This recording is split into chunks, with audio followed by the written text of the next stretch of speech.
그 안에 계신 위원님들이 사람 목숨이 다 똑같다는 데 대해서는 동의하셨습니까? 위원님들도 중대산업재해법의 제정 취지와 산업재해를 줄이기 위한 것들은 다 동의하고 있다고 생각합니다. 중대산업재해에서 5인 미만 사업장은 제외하는 것으로 합의됐습니다. 이것은 결국 생명 안전에 있어서도 귀천이 있고 차별을 두겠다라고 하는 것으로밖에 여길 수가 없습니다. 중요하게 정리가 된 것은 중대산업재해에서 5인 미만 사업장은 제외하는 것으로 합의됐습니다. 중대시민재해에서 또 그 중소상공인들, 소상공인들 굉장히 어려운 점들 많이 얘기됐는데요. 중소벤처기업부에서 지금 강력하게 그런 5인 미만 사업장들 같은 경우에 중대재해에 포함될 경우에 너무나 많은 어려움이 있다.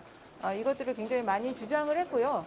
그래서 소위 위원들 간에 여러 가지 강론을박을 하다가 그 중소벤처기업부의 의견을 받기로 했습니다. 지금 개념 정리를 하고 있는데 지금 그 공중 교통시설까지 정리가 됐고요.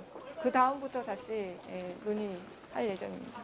일단 전반적인 소위 논의가 후퇴 일변도로 가고 있다고 하는 점에 대해서 강력한 유감을 표하고 싶고요.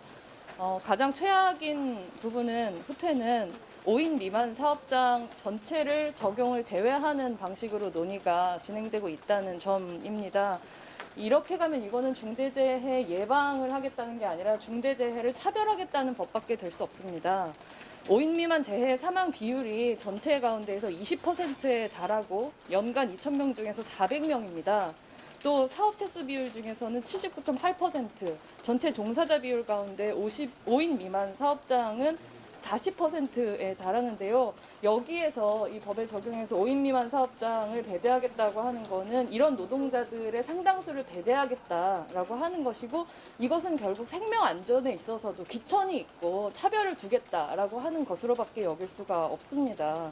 산안법조차도 지금 모든 사업들에 대해서 처벌을 적용하고 있는데, 그럼에도 불구하고 이 중대재해에 있어서도 적용 범위를 이렇게 축소한다는 것은 결국 지금 여야가 거대 양당이 국민들의 생명 안전을 두고 흥정을 하고 있는 거라고밖에 얘기할 수 없다. 이 점에 대해서 정의당은 정말 강력한 유감을 표한다는 말씀 드립니다. 추가로 발생할 수 있는 문제가 5인 미만 사업장으로 쪼개기를 할 수 있습니다. 그러니까 10인 기업은 둘로 쪼개면 된다는 얘기죠. 그리고 적용을 안 받으면 되기 때문에 그 작은 사업장들 유예 기간에다가 5인 미만 제외 이런 계속해서 이렇게 예외하고 유예해 두면 사실 법의 취지가 무색해집니다. 양평구 아직 그림 안 들어왔지.